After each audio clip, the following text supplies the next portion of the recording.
A graça, a paz, a bênção de nosso Senhor Jesus Cristo esteja com todos vocês.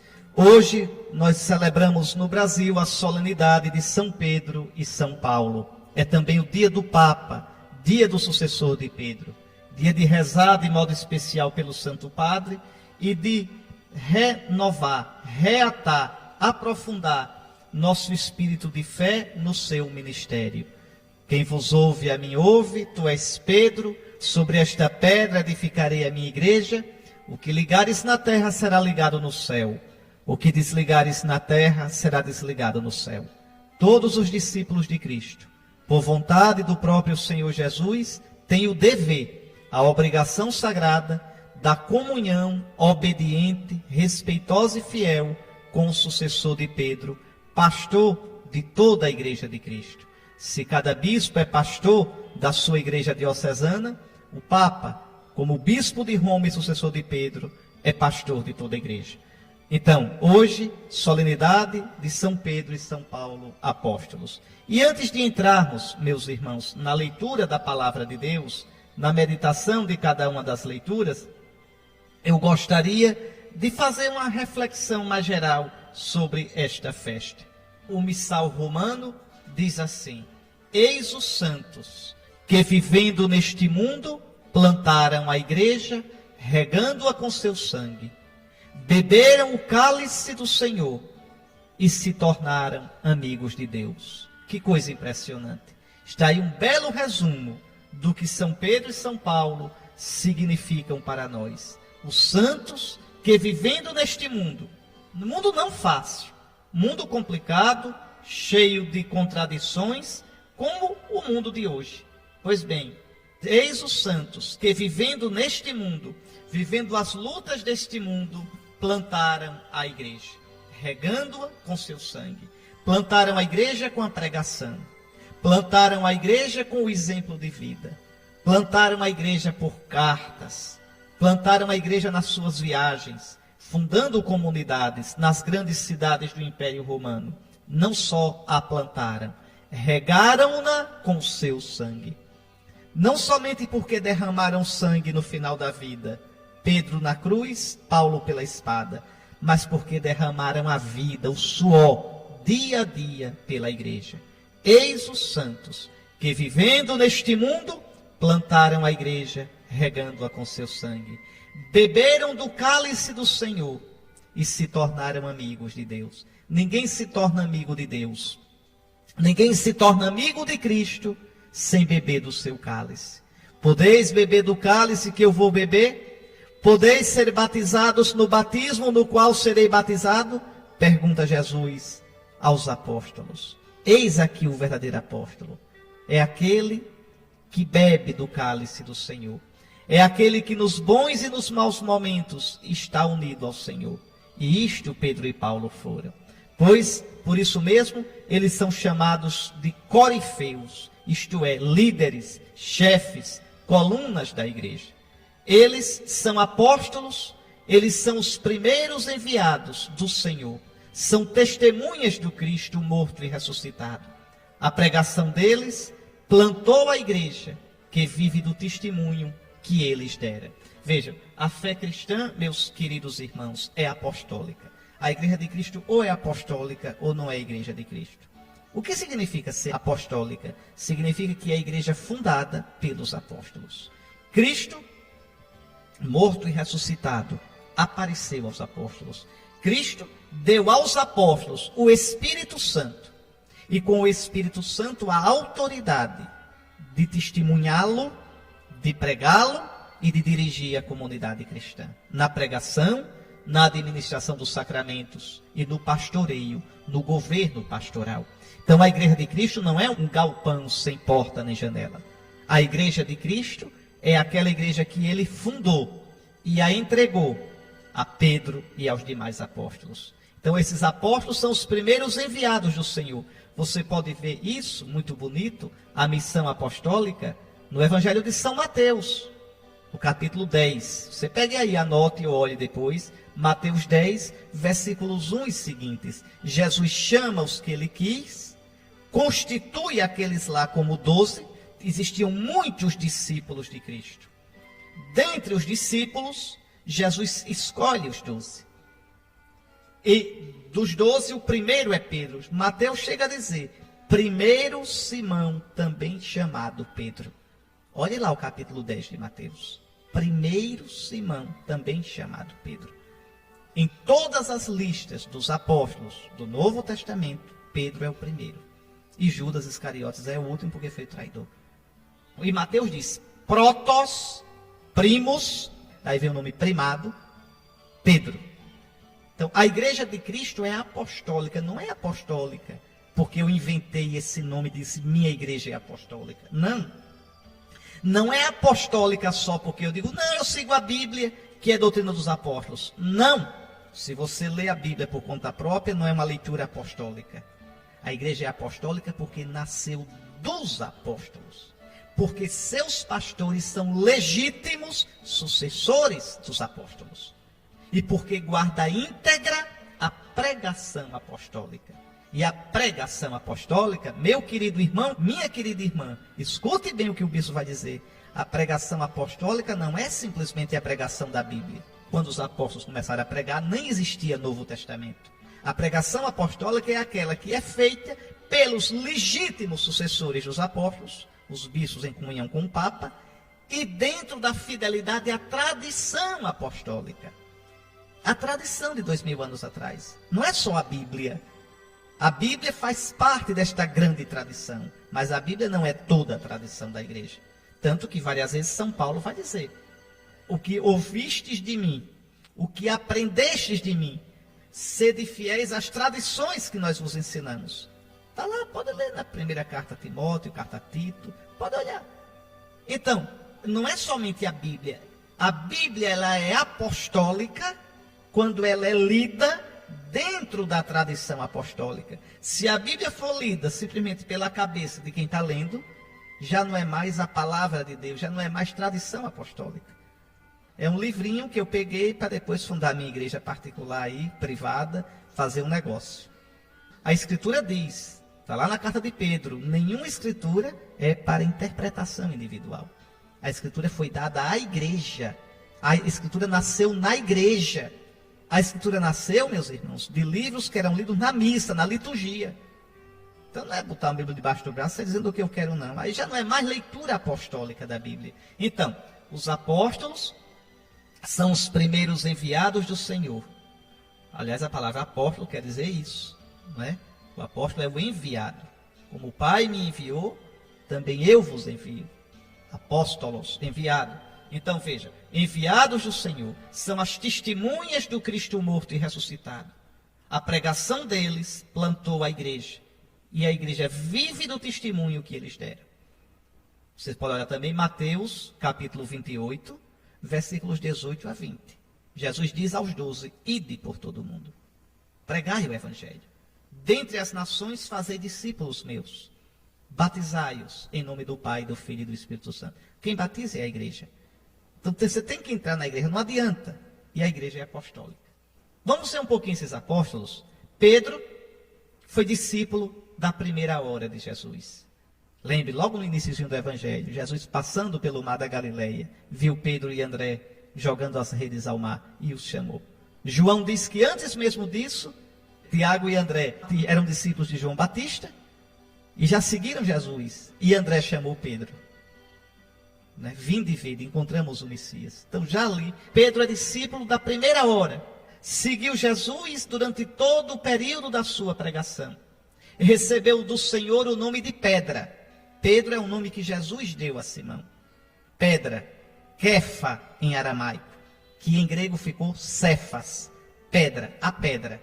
Jesus vai dizer, sobre esta pedra eu edificarei a minha igreja. Muda o nome de Simão para Pedra, porque sobre esta pedra ele quer edificar a igreja dele. Foi colocado à frente do colégio dos 12 e de todos os discípulos de Cristo. Era um homem generoso, mas ao mesmo tempo, vocês sabem, espontâneo, frágil. Chegou a negar o mestre e após a ressurreição, Jesus confirmou a sua missão de apacentar o rebanho. Cristo dá a Pedro o pastoreio de todo o rebanho. Dá os 12 em conjunto e depois dá a Pedro sozinho. Então tem Pedro com os 12 e Pedro sozinho. Pedro com os 12 é pastor da igreja. Pedro sozinho é pastor e é o coordenador dos 12. Pregou o evangelho e deu seu último testemunho em Roma, onde foi crucificado sob o imperador Nero no ano 67. Eis aí o nosso querido Pedro. E Paulo? Paulo é interessante. Foi contemporâneo de Jesus, mas não conheceu Jesus. Interessante isso, né? Paulo, ao que tudo indica, estava em Jerusalém no tempo de Jesus, estudando na escola de Gamaliel. Ele não conheceu Jesus. Então Paulo não conheceu Jesus segundo a carne. Foi perseguidor ferrenho dos cristãos. Veja, Pedro não tinha estudo. Era um pescador impulsivo, meio grosseirão assim, mas muito generoso, muito bom. Também de pavio curto. Paulo não. Paulo era um estudioso, erudito, profundo, um fariseu, estudado. E tinha tendência, Paulo não era homem assim de meio termo não. Paulo quando pegava o boi, pegava pelas pontas. Quando era fariseu mesmo. Quando foi cristão mesmo. Não era homem o que Paulo pegasse, ele pegava com paixão. Tanto que você vê, ele perseguia os cristãos. Estevão, nosso primeiro irmão a morrer por causa de Cristo, estava lá o dedo de Paulo na morte de Estevão. Os Atos dos Apóstolos dizem, as testemunhas colocaram as vestes de Estevão aos pés de um jovem chamado Saulo. Impressionante. Então Paulo foi perseguidor ferrenho dos cristãos, até ser alcançado pelo Senhor ressuscitado na estrada de Damasco. Jesus ressuscitado o fez apóstolo. Ele pregou o evangelho incansavelmente pelas principais cidades do Império Romano e fundou inúmeras igrejas. Igrejas quer dizer dioceses, igrejas quer dizer comunidades cristãs, da única igreja de Cristo, una, santa, católica e apostólica. Uma coisa interessante, viu? Você lembra, o cristianismo nasceu nas cidades. Nas cidades. Paulo pregava nas grandes cidades, não nas pequenas cidades ou na roça, nas grandes cidades, por dois motivos. Primeiro, porque ali tinha sinagogas. Paulo era danado, Paulo ia para as sinagogas, pregava lá, e tanto escutava a pregação de Paulo os judeus, como escutava os pagãos simpatizantes do judaísmo. Como era o nome dos pagãos simpatizantes do judaísmo? Os tementes a Deus.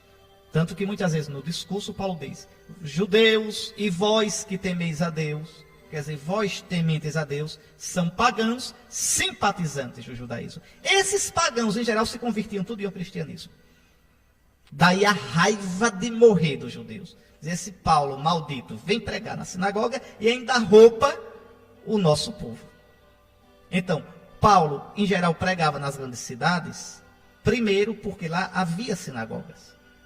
Segundo, porque nas grandes cidades era mais fácil de pregando ali o evangelho se difundir. E há um terceiro motivo, é que nas grandes cidades se falava grego, e o povo da roça não falava grego, falava a língua local. Né? Porque o grego se espalhou pelo Império Romano todinho, desde a época de Alexandre Magno da Macedônia. Então, o grego era o inglês da época. Mas no interior, nos matos, na roça, o povo falava outra língua. Falava cada um a sua língua local e Paulo não sabia. Como é que se chamava o pessoal da roça naquele tempo? As roças, o campo, as malhadas se chamavam em grego de quê? Pagos. E quem mora nos pagos é o quê? Pagão. Então você tinha o pessoal da cidade e os pagãos. O pessoal dos pagos, da roça. Como o cristianismo começou nas cidades grandes, chegou um tempo que o pessoal da cidade em geral era cristão e o pessoal dos pagos não era cristão. Daí o nome de pagão ficou querendo dizer quem não é cristão. Repare como são as coisas. Depois a situação se inverteu na parte da Idade Média, quando as cidades se acabaram, nos séculos de ferro. Quais são os séculos de ferro? Lá vou eu me metendo em história. Séculos V, VI, VII, VIII, nono, que foi o pior, até o 10º. Ali só foi destruição. A Idade das Trevas, que não é a Idade Média. Quem chama a Idade Média das Trevas, ou está dizendo por má fé, ou por falta de conhecimento. Está certo? Idade Média não tem nada de Idade das Trevas. Agora, os séculos de ferro, do século V, VI até o X, foram séculos de treva. E por quê? Porque se construía, os bárbaros vinham e destruíam. Então foram 500 anos, tudo que se construía, os bárbaros destruíam. Tocavam fogo, acabavam. Já os séculos 11, 12, 13, até a primeira metade do século XIV, são séculos de luz pura. O século XII é brilhante, de cultura. A Europa termina o século XIII com mais de 90 universidades na Europa. Como é que um século desse é de trevas? Olha uma catedral gótica cheia de luz. Como é que um século desse é de trevas? Então, tem que entender isso.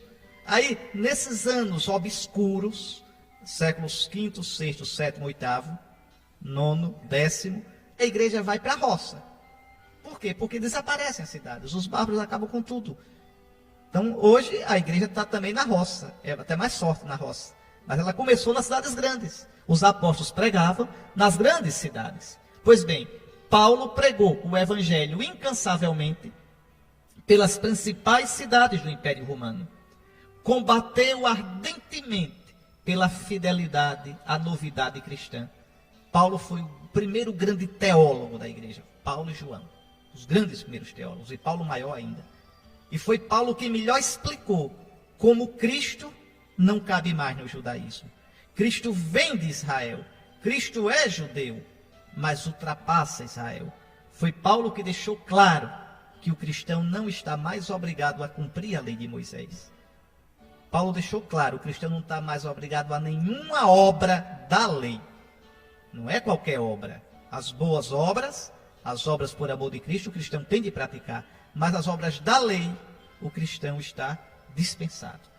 Por fim, foi preso e decapitado em Roma, também sob o imperador Nero, no mesmo ano que Pedro. Você pode ver um pouco de Paulo, o apostolado dele, o amor dele, vale a pena, viu? Lendo segunda carta aos Coríntios, capítulo 11, versículo 18, até o capítulo 12, versículo 10. Eu vou repetir. Segunda carta aos Coríntios, 11, versículo 18, até 12, versículo 10. Então vale a pena ler o zelo, o amor desse apóstolo. Então esses homens são gigantes na fé. Foram fiéis à missão recebida. As palavras de Paulo servem também para Pedro. Combati o bom combate, completei a corrida, guardei a fé. Você vai escutar isso hoje na segunda leitura. Tanto Paulo quanto Pedro podem dizer isso. Ambos foram perseverantes, generosos na missão, naquela missão que o Senhor lhes confiara. Entre provações e lágrimas, eles fielmente plantaram a igreja de Cristo, buscando não o próprio interesse, mas os interesses de Jesus Cristo. Ambos experimentaram também dia após dia a presença e o socorro do Senhor. Paulo, como Pedro, pode dizer: agora sei de fato que o Senhor enviou o seu anjo para me libertar, como a gente vai ouvir na primeira leitura da missa de hoje. Então, tanto Pedro quanto Paulo experimentaram a presença do Senhor. Tanto Pedro quanto Paulo experimentaram sofrimentos, provações pelo Senhor. Aliás, essas são as características, essas são as provas do verdadeiro apóstolo. Ambos viveram profundamente o que pregaram. Pregaram Cristo com a palavra e pregaram Cristo com a vida. Tudo dando por Cristo. Pedro disse com acerto: Senhor, tu sabes tudo, tu sabes que te amo. Paulo exclamou com verdade: para mim viver é Cristo. Minha vida presente na carne, eu a vivo na fé do Filho de Deus, que me amou e se entregou por mim. Dois homens, meus irmãos, dois homens, mas um só amor, e um amor apaixonado: Jesus Cristo. Jesus Cristo. Ser cristão, ser apóstolo, é uma questão de amor a Jesus. Nosso Senhor não chama o bispo, não chama o papa, não chama o padre para fazer coisas. Nosso Senhor chama a gente para amá-lo, para ser dele, para viver como ele, sentir como ele, falar como ele, por amor a ele. Todo o nosso fazer, toda a nossa obra brota disso, do amor a Jesus. Portanto, dois homens, mas um só amor e apaixonado, Jesus Cristo. Duas vidas, mas um só ideal, anunciar Jesus Cristo. Em Jesus, eles apostaram tudo. Por Jesus, gastaram a própria vida. Da loucura da cruz e da esperança da ressurreição de Jesus, eles fizeram seu tesouro e seu critério de vida. Era tudo o que eles queriam na vida. Anunciar Jesus, imitar Jesus, participar dos sofrimentos de Jesus. Vale a pena você ler João, capítulo 21, versículos 15 a 19. Jesus vai dizer a Pedro: quando era jovem, tu te cingias e ias onde queria. Um dia, Pedro, eu vou te cingir. Eu vou te levar onde não queres. Eu vou te levar à cruz. Segue-me. João 21, 15 a 19. E São Paulo, Filipenses 3, 4, 14. Filipenses 3, 4, 14. São Paulo abre o coração e diz: por causa de Jesus eu perdi tudo. Perdi tudo para ser encontrado em Jesus. Tudo eu tenho como esterco por causa de Jesus, meu Senhor. Ambos derramaram sangue pelo Senhor, beberam do cálice do Senhor e se tornaram amigos de Deus. Ô meu irmão, eis a maior de todas as honras de Pedro e de Paulo. Beberam o cálice do Senhor, participando dos seus sofrimentos, unindo a Cristo as vidas deles até o martírio em Roma, para serem herdeiros da glória de Cristo. Está aí, meus irmãos, esses dois grandes apóstolos. Hoje também, os nossos corações se voltam para a igreja de Roma, aquela que foi regada com o sangue de Pedro e de Paulo, aquela que guarda seus túmulos, aquela que é e será sempre a igreja de Pedro. A diocese de Roma, a igreja de Roma, é a primeira de todas as igrejas, porque é a igreja de Pedro e de Paulo, e de modo especial é a igreja de Pedro. É interessante, né, que algumas seitas dizem, deturpando totalmente a Bíblia, que Roma é a grande prostituta. Pega aquela frase, é triste ver a ignorância junto com a má fé. Pega Apocalipse 18:4. Ouvi outra voz do céu que dizia: sai dela, meu povo, não sejais cúmplices de seus pecados. Está vendo? Sai dela, da igreja de Roma. Nada disso, tudo isso. É só olhar o texto todo. Aqui, sair dela de quem? De Roma, da cidade de Roma pagã, da cidade de Roma imperial. A cidade de Roma, o império romano que perseguia os cristãos e que foi vencido. Né? Então, a igreja venceu com a graça de Cristo. Aquela grande prostituta do Apocalipse, a Babilônia, é o império romano. É a cidade de Roma enquanto capital daquele antigo império pagão que perseguia os cristãos. Leia Apocalipse 17. Tem nada a ver com a igreja de Roma. Quanto à igreja de Roma, ela é a esposa do Cordeiro, imagem da Jerusalém celeste. Está lá, Apocalipse 21, 1 a 11. Dê uma lidinha lá. Aliás, tem uma coisa interessante, só por curiosidade, né? Quando a gente sabe um pouquinho de nada de história, de geografia, coisa muda, a gente ri das doidices que às vezes as seitas colocam. Dizer, por exemplo, o Apocalipse diz que a prostituta está sobre 7 colinas. Mas, olha, está vendo? É a igreja, é o Vaticano. Não, meu amigo, porque essas 7 colinas não tem nada a ver com o Vaticano. São as colinas da Roma antiga. O Vaticano fica do outro lado do rio, fica fora das colinas de Roma. Por isso Pedro foi martirizado lá fora da cidade. A colina vaticana não tem nada a ver com as 7 colinas de Roma. Então, não tem nada a ver. A prostituta do Apocalipse tem nada a ver com a igreja. É o império romano. A igreja, no Apocalipse, é a esposa do Cordeiro. É a imagem da Jerusalém celeste. E repito, Apocalipse 21, capítulos 1 a 11. Nós conhecemos e veneramos o ministério que o Senhor Jesus confiou a Pedro e aos seus sucessores. Está lá no Evangelho. Está lá no Novo Testamento todo. Jesus deu a Pedro a primazia, a ele e aos seus sucessores, em benefício de toda a igreja. Ser o pastor de todo o rebanho de Cristo. Ser a primeira testemunha da verdadeira fé. E qual é a verdadeira fé? Jesus é o Cristo, o Filho do Deus vivo. Leia Mateus capítulo 10, versículo 2. Anota na sua Bíblia, eu vou dizer umas passagenzinhas. Anota. Mateus 10, versículo 2. Pedro é o primeiro dos apóstolos. São Mateus diz, primeiro Simão, também chamado Pedro. Anote, vá. Agora anota, Mateus 16, versículos 17 e seguintes, Cristo diz claramente: tu, Simão, tu és pedra. Pedro, pedra. Kefa, tu és pedra. E sobre esta pedra eu edificarei a minha igreja. E as portas do inferno, bem que vão tentar, mas não prevalecerão contra ela. Entenda, a força da igreja não está no padre, no bispo, está em Cristo, ressuscitado, vitorioso, que não permitirá nunca que a sua igreja, que ele entregou a Pedro e aos seus sucessores, pereça. Então, as portas do inferno não prevalecerão. E diz mais, Pedro, o que tu ligares na terra, essa é uma palavra misteriosíssima, será ligado no céu. E o que tu desligares na terra, será desligado no céu. Então, Pedro realmente tem as chaves do reino de Deus. Eu te darei as chaves do reino dos céus. Por isso, no brasão do Papa, você tem duas chaves. É a chave para abrir e a chave para fechar. A chave para ligar e a chave para desligar. Está aí. Ah, porque o Papa? Cuidado. O Papa é o chefe da igreja.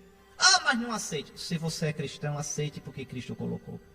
É por obediência a Cristo, meu amigo. É Cristo, não é... Olhe, não é facultativo um cristão respeitar e obedecer ao Papa. É obrigatório. Um cristão que não obedeça ao Papa nas questões de fé, de doutrina, de moral, está em pecado. Quem vos ouve a mim, ouve. Quem vos rejeita a mim, rejeita. Quem me rejeita, rejeita o Pai que me enviou. Todo cristão, inclusive os bispos, devem comunhão, fidelidade, obediência ao Santo Padre, o Papa. Isso é doutrina da nossa Sagrada Escritura toda. Toda. Eu citei Mateus, não foi capítulo 10, versículo 2? Citei Mateus, capítulo 16, versículo 17 e seguinte. Leia também Lucas, leia lá, Lucas 22, 31. Simão, eu orei por ti para que a tua fé não desfaleça. E tu, uma vez convertido, confirma os teus irmãos na fé. É a missão de Pedro. Veja como Pedro é o chefe da igreja, como ele sempre ocupa o primeiro lugar na responsabilidade. Dou exemplo. Anote aí, João capítulo 20, versículos 3 a 8.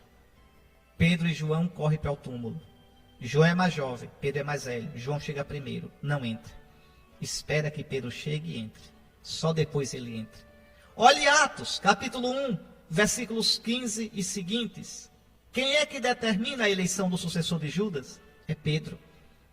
Olhe Atos 2, 14 e seguintes. Quem é que pune Ananias e Safira? É Pedro. Olhe Atos 2, versículos 3 e seguintes. Pedro, sempre Pedro dirige a igreja. É Pedro quem discursa pela primeira vez em Pentecostes. Vejam Atos 5, versículos 1 a 11. Quem é que primeiro introduz pagãos na igreja? Não é Paulo, é Pedro. Batiza Cornélio e a família dele todinha. É o primeiro batismo em massa de pagãos. Foi batizado homem, mulher e menino.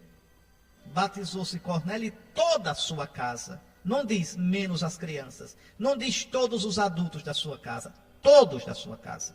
Como também o carcereiro de Filipos. Ele e toda a sua família foi batizado. Então veja. Pode olhar essas citações que eu estou dizendo a vocês. Vou repetir, viu? Só dos Atos dos Apóstolos. Atos 1, versículos 15 seguintes.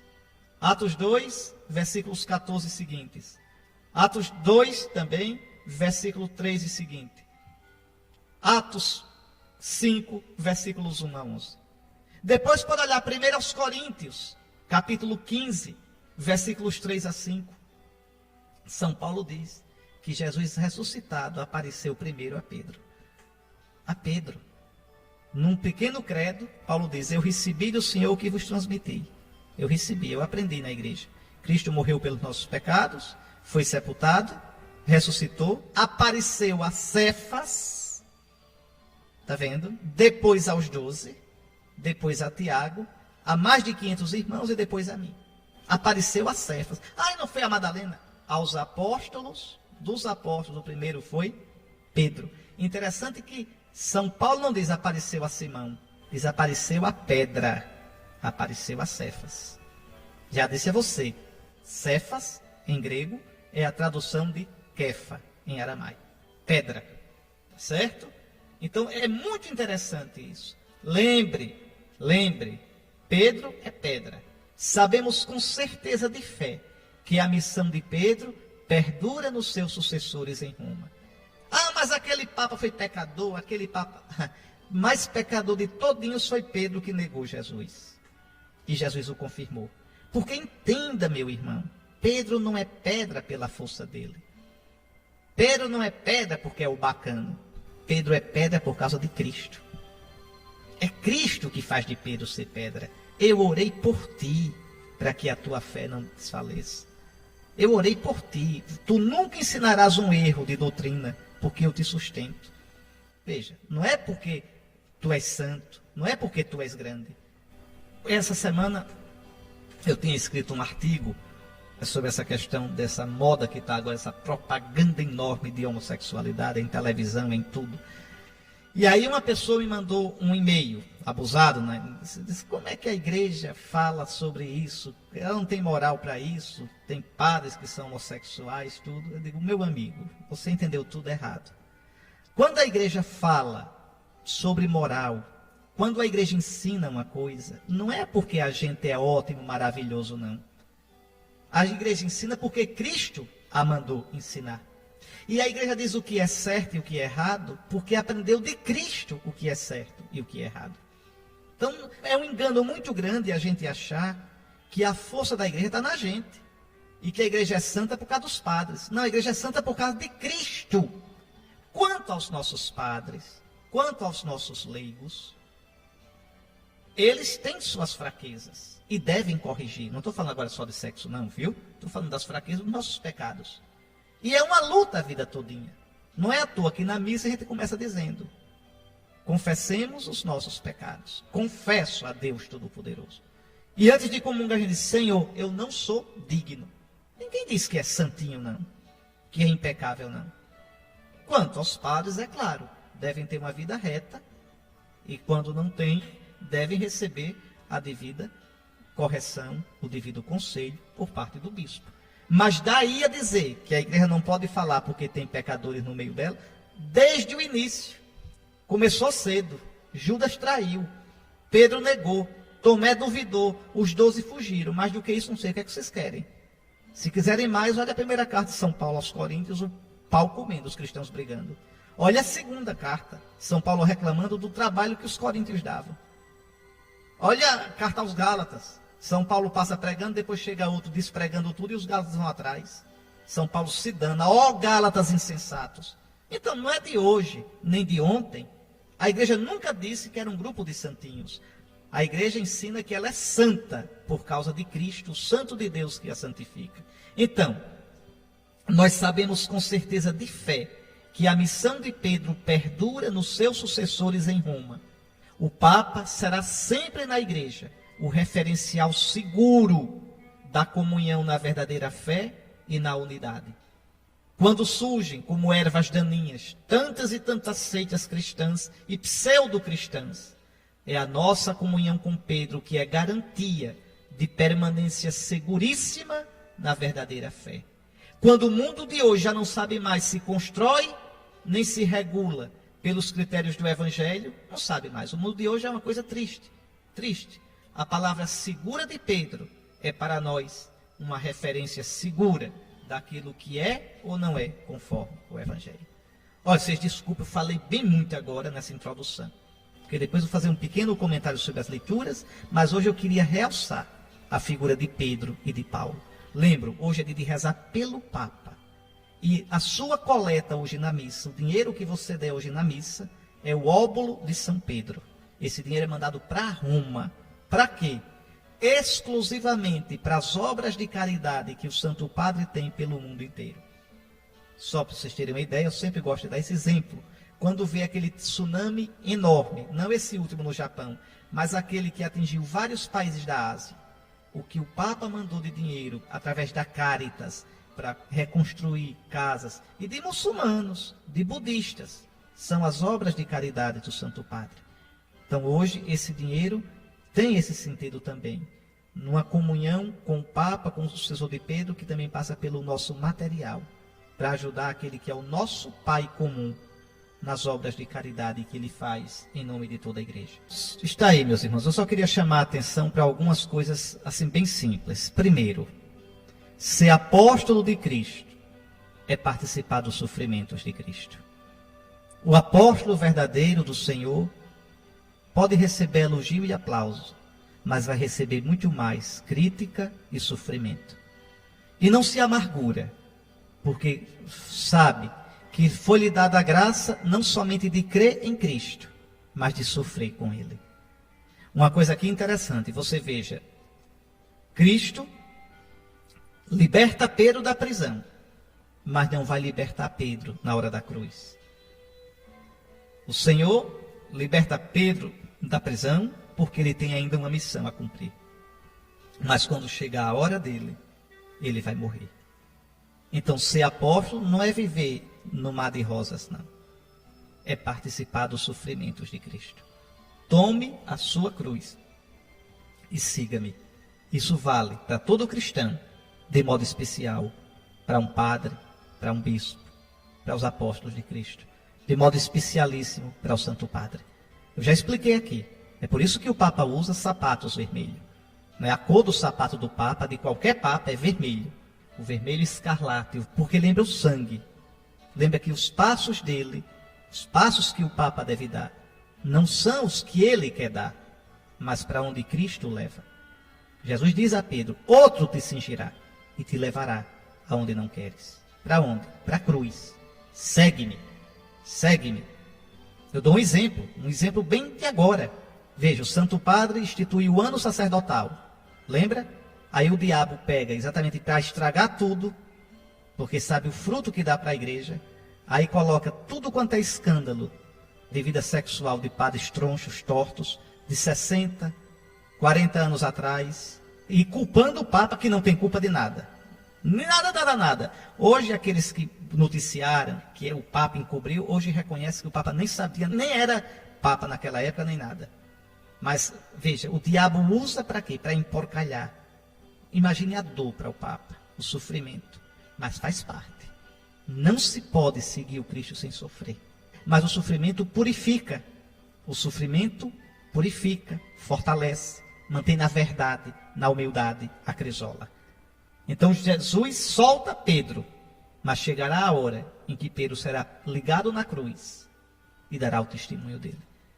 Outra coisa bonita que eu já disse, a igreja, enquanto Pedro estava sofrendo na prisão, a igreja rezava por Pedro. Que hoje a igreja reze por Bento XVI. Ele completou agora, na semana que passou, completou 60 anos de padre, no dia 29 de junho, dia de São Pedro. 60 anos de padre. Na homilia ele disse uma coisa linda. Ele disse 60 anos de amizade com Cristo. Já não vos chamo servos, mas amigos. Cristo me chamou amigo na minha ordenação. Que coisa linda. Ele diz, obrigado, Jesus, pela tua amizade. Por esses 60 anos de amizade. Pois bem, rezemos por Pedro. O maior presente que a gente dá ao Santo Padre é a nossa oração e a nossa obediência e fidelidade a ele no seu santíssimo ministério de chefe da igreja.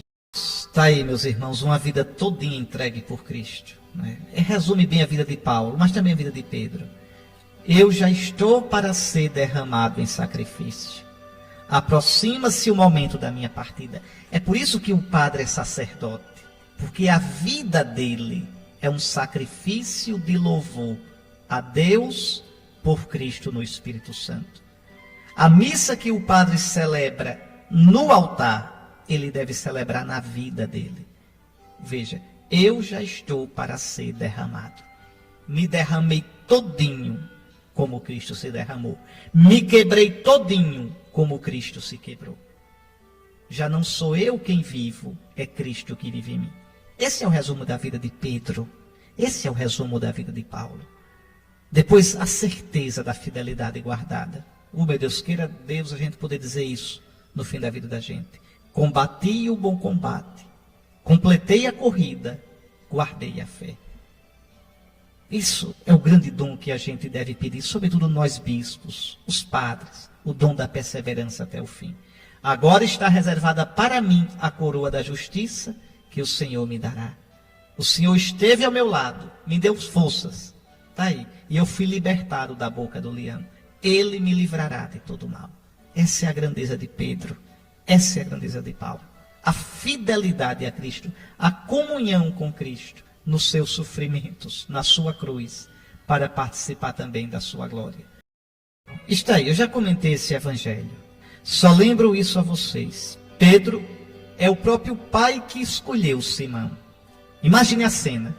Jesus pergunta: quem dizem os homens que eu sou? Aí as opiniões são muitas. Como ainda hoje, cada um com a sua cabeça. Cada religião com sua teoria sobre Jesus. Aí Jesus olha para os apóstolos e diz: e vós, quem dizeis que eu sou? Aí sim, vós, meus discípulos. E com a sua própria inteligência, ninguém sabe quem é Jesus. É o Pai quem revela. Simão dá um passo para frente: tu és o Cristo, tu és o Messias, tu és o Filho do Deus vivo. Jesus diz: tu és feliz, Simão. O Pai te revelou isso. Não foi carne nem sangue, não foi tua inteligência. Veja, Pedro fala em nome da igreja toda. Ainda hoje é assim, minha gente. Quando o Papa fala, é a igreja quem fala. Nunca esqueçam isso. Quando o Papa fala, é a igreja quem fala. Quer saber o que a igreja pensa? Escute o Papa.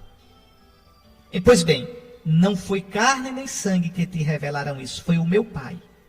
E já que meu Pai revelou a ti, Pedro, não a outro, revelou a ti quem eu sou, eu agora vou revelar a ti quem tu és. Porque tu foste escolhido pelo Pai. Eu vou te dar uma missão. Tu és pedra. Tu não sabias disso, agora vai ficar sabendo. Tu és pedra. Tu disseste quem eu era. Ninguém sabia. Pois agora eu vou dizer quem você é. Tu és pedra. E sobre esta pedra tão fraca, pela minha graça tão forte, eu edificarei a minha igreja. E olha, pedra, as portas do inferno não prevalecerão contra ela. Vão lutar, por dentro e por fora, mas não prevalecerão. Eu te darei, pedra, as chaves do rei. E o que tu ligares na terra, eu ligo no céu. O que tu desligares na terra, eu desligo no céu. Aqui tem uma coisa interessante, viu, meus irmãos? Repare São Paulo. São Paulo viu Jesus, não foi? Foi Jesus mesmo que chamou Paulo. Foi Jesus mesmo que apareceu a Paulo. Foi Jesus mesmo que fez de Paulo apóstolo. Foi Jesus. E, no entanto, Paulo, ele mesmo diz na carta aos Gálatas, vai a Jerusalém só para ver Pedro. Ele diz, 3 anos depois da minha conversão, eu subi a Jerusalém para ver Cefas. Interessante, para ver a pedra. Por quê? Porque Paulo não é soberbo. Porque Paulo sabe que Cristo deu a pedra, deu a Pedro a chefia da igreja. Então é interessante isso. Ninguém pode se colocar como cristão acima do Papa, na autoridade. Não. Claro, está acima do Papa quem amar mais. Está acima do Papa quem for o menor. Mas não na autoridade de dirigir a igreja. De jeito nenhum, nisso não. Santidade pessoal, só Deus tem a medida. Eu não estou falando aqui de santidade pessoal. Eu estou falando aqui de missão apostólica. Pode olhar. A carta aos Gálatas, o capítulo 1. Veja, Pedro tem suas falhas. Tanto que depois, Paulo vai ter uma arenga com Pedro em Antioquia. Vai ter uma arenga. Uma coisa são as discordâncias da vida. Outra coisa é a obediência. É reconhecer a missão que Cristo deu. Olha lá, Gálatas, capítulo 1, versículo 18. Depois, 3 anos mais tarde, fui a Jerusalém para conhecer Cefas e fiquei com ele 15 dias. Ainda hoje a gente cumpre isso, viu? A cada 5 anos a gente tem que ir a Roma ver Pedro. Dom Lessa e eu estivemos lá o ano passado. A cada 5 anos, todo bispo, como Paulo, todo sucessor dos apóstolos, deve ir ver Pedro. Veja, para quê? Como diz São Paulo, para não correr nem ter corrido em vão. Porque nosso ministério de bispo, a gente é sucessor dos apóstolos igualzinho ao Papa. Um bispo, eu sou tão sucessor dos apóstolos quanto o Papa. Só tem uma diferença. O Papa, além de ser sucessor dos apóstolos, é sucessor de Pedro no primado dele. E por isso todos os outros sucessores dos apóstolos devem estar em comunhão com o sucessor de Pedro. Pois bem, meus irmãos, vamos ouvir mais uma música e eu volto daqui a pouquinho para dar a bênção. Recordo, hoje a coleta da missa é o óbolo, quer dizer, a esmola de São Pedro. Desde a antiguidade, viu? Desde a igreja antiga. É interessante, Santo Inácio de Antioquia. Santo Inácio foi bispo de Antioquia, foi discípulo de São Pedro, foi sucessor de Pedro em Antioquia, porque São Pedro dirigiu a igreja em Jerusalém, em Antioquia e depois em Roma, e morreu em Roma. Pois bem, Santo Inácio, que escutou o evangelho dos apóstolos, ele quando foi preso e levado para Roma para ser devorado pelas feras, no ano 97 mais ou menos, ele escreve aos romanos e elogia a caridade dos romanos, que ajuda. A igreja de Roma sempre teve a tradução de ajudar economicamente as igrejas mais pobres. E isso ainda hoje se mantém. E o óbolo de São Pedro, a esmola que a gente dá hoje a São Pedro, ao Papa, é para isso, para que eles mantenham as obras de caridade. Então, o óbolo de São Pedro hoje. Celebramos então a solenidade de São Pedro e São Paulo. Peço a você, meu querido irmão, reze pelo Santo Padre. Sejamos firmes na nossa comunhão com o santo sucessor de Pedro. Agradeçamos a Deus porque no século XX e século XXI tivemos papas que foram assim de uma estatura enorme. Leão XIII, Bento XV, Pio X, Pio XI, Pio XII, que caluniaram até não poder mais, dizendo que era o Papa de Hitler, e agora os próprios judeus já estão reconhecendo a grandeza desse Papa. Mas é assim mesmo, se calunia porque sabe que não vai ser processado e vende livro. Depois, João 23, Paulo VI, João Paulo I, João Paulo II, Bento XVI. Agradeçamos a Deus por esses papas que foram uma bênção de Deus no século passado, nesse século. E agora de todo o coração eu dou a bênção a vocês. O Senhor esteja convosco, Ele está no meio de nós. Pela intercessão dos santos apóstolos Pedro e Paulo, abençoe-vos o Deus Todo-Poderoso, Pai, Filho e Espírito Santo. Fique em paz, meu irmão. Uma santa semana, até domingo que vem, se Deus quiser.